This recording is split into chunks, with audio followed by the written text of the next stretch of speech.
was the local crematorium. For all the villages around, when people died, they come to that monastery to burn their dead. And I saw the villagers, whenever they put the body in the coffin, they'd always put it on the side, lying on its side, never on its back. The reason they told me was this, and I saw this happen once, because when the body was being burned, the coffin moved, and the person actually twisted onto their back.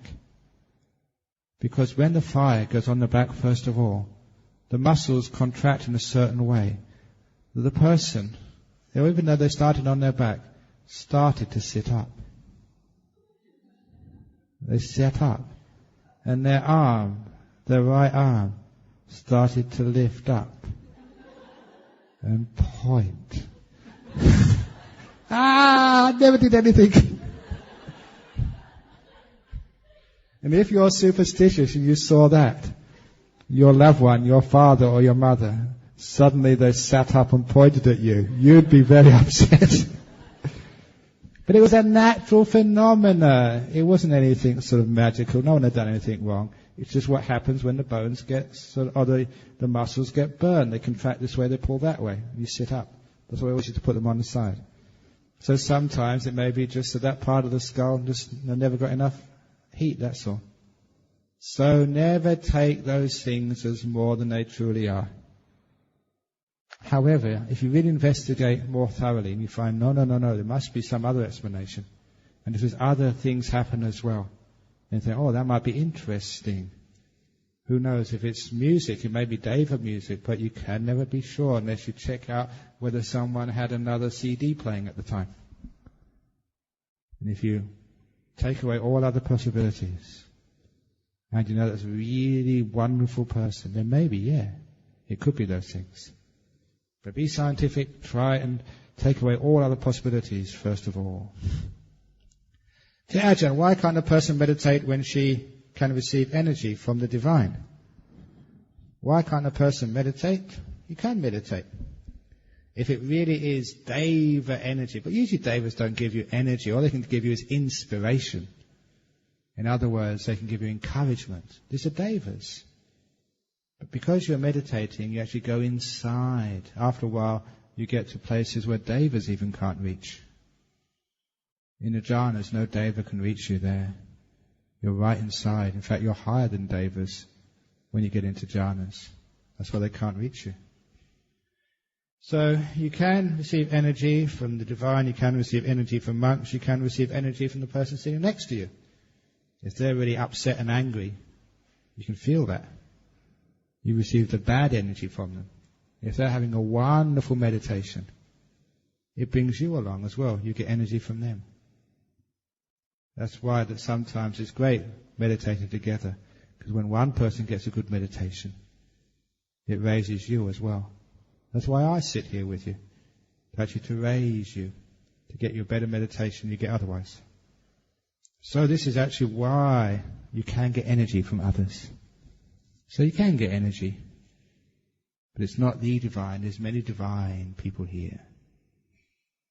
Many Devas. Is that quite clear? Is any comment on that question? Okay, next one. Here we go. Dear Ajahn, the flying paper. Dear Ajahn, crystals and stones help in meditation for easy concentration. Your comments, please. But don't sit on them because it won't help you at all. And the stones help in meditation. The rolling stones don't help. Maybe other stones do. Is that what you meant by the stones? Mick Jagger and the Rolling Stones? No, probably not. Okay, crystals and stones. They can help in meditation, but they're not absolutely necessary. It's up to you. Question, can I practice half-open eyes meditation? Because every time I close my eyes, I tend to fall asleep. Yeah, you can keep your eyes half open till you get really concentrated, you get peaceful, you get energy, and then close them. Don't keep them open too long. Because I've already given people permission when they meditate to put their finger in their ears or up their nose or whatever, so to scratch those things. So please don't keep your eyes open too long. Can we say that... No, in other words, when you've got your eyes open, you've got the sense of sight is disturbing you. So it's okay at the beginning, but then close them. Dear Ajahn, can we say that peace is our reference on this spiritual practice until the end of the road, Nibbana? And at the end of the road, even peace is abandoned. Is peace just a means? Okay, peace is the means and the goals. Nibbana is the ultimate peace. Peace upon peace upon peace. When you put all the pieces together, you get the full crossword puzzle. But when you have some peace, don't give it away with anger. When you get angry, you give away your peace. That's why it's called giving someone a piece of your mind.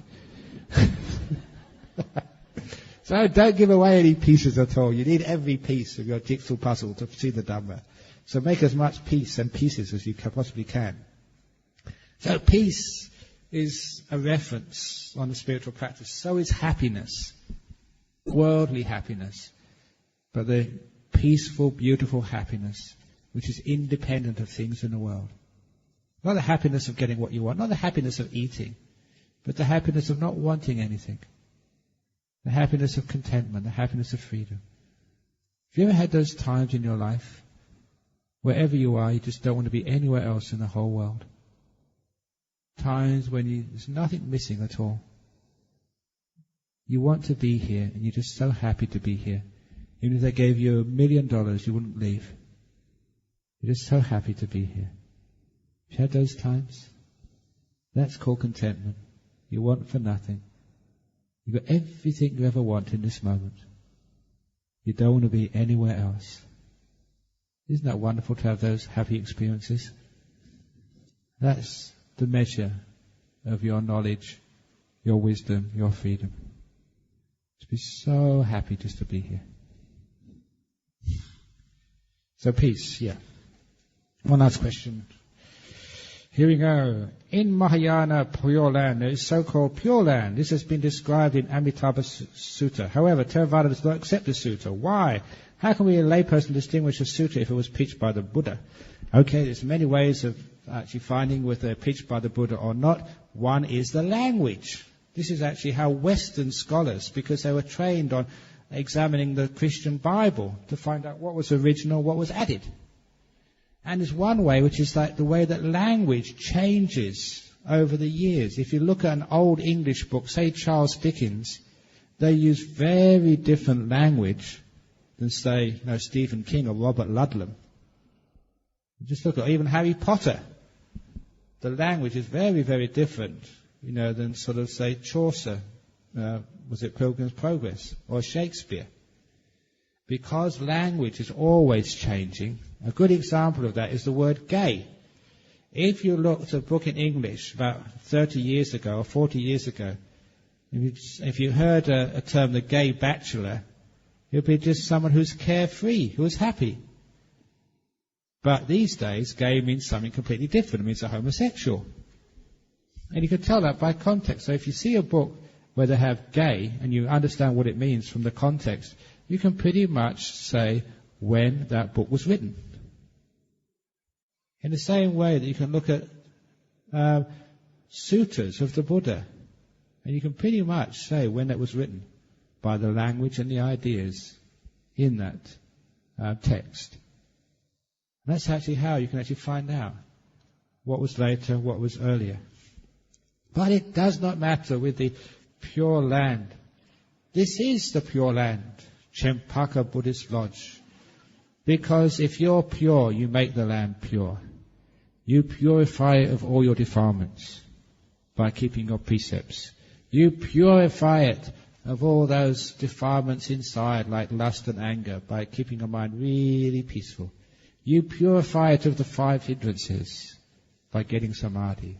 And then you purify your mind of ignorance by getting insight. And then you are the Pure Land. And Amitabha, what does Amitabha means? Is unlimited, unmeasurable. Mita means measurable, unmeasured radiance. Now I've told you about how to measure things, and how measuring means control. So if you stop measuring things, stop worrying about good or bad, and say, this is good enough for me. Stop measuring your progress against others, or against what happened yesterday. So there's no past and no future, it's only now. How can you measure anything? Then with that non-measuring, your mind will get so bright and radiant. You'll understand what unmeasured radiance is. because you will experience Amitabha, the unmeasured radiance of your nimitta. And that's very pure. You'll understand the Pure Land. Not some place where you listen to music or whatever you want to eat, you just eat it. This is deep in the heart of the mind. It's great when you experience those things for yourself. That's what that word means. Okay, maybe one last question. Ajahn, you mentioned ghost smells bad. But what's about holy men or monks' appearance? They also smell bad? If not, why? It means they need a shower.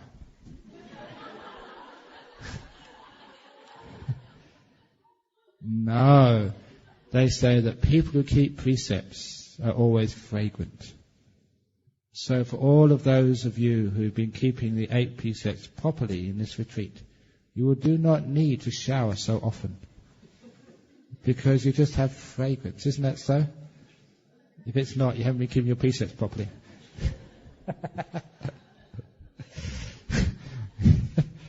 So, but it's not, if you smell a ghost, you don't smell it through the nose. You smell it through the mind. It's not a physical smell. There's no, phenomes or pheromones, which actually float through the air. That's actually the what makes smells, these little chemicals.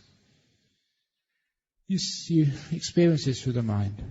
And it's just, the ghosts usually smell bad or dead or something.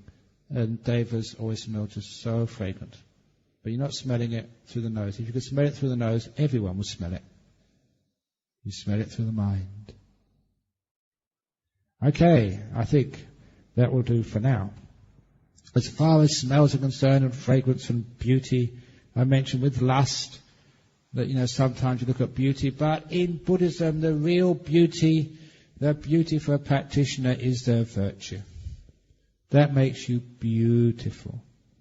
And your happiness in meditation, your smile makes you even more pleasant to look at. So there was a person who was saying they were depressed because no one looks happy on this retreat. If that was the case, I'd be in big trouble because your meditation would not be working. As the days go by, you will look even more happy. When you get into the meditations, you get into the peace, you get into happiness, you smile even more, which means that you look more beautiful. Because meditation and precepts make you beautiful. I say this is more than Club Med. This is Champaka Beauty Salon. When each one of you will go home looking more beautiful. And your husband will say, "Oh, you look so fresh, so radiant, my darling." And say, "Oh, my darling husband, oh, you had a facelift?" And say, "No, I went to Ajahn Brahm's meditation beauty retreat." All your stress lines disappear. And you look much more beautiful. So, you're beautiful people today. Thank you.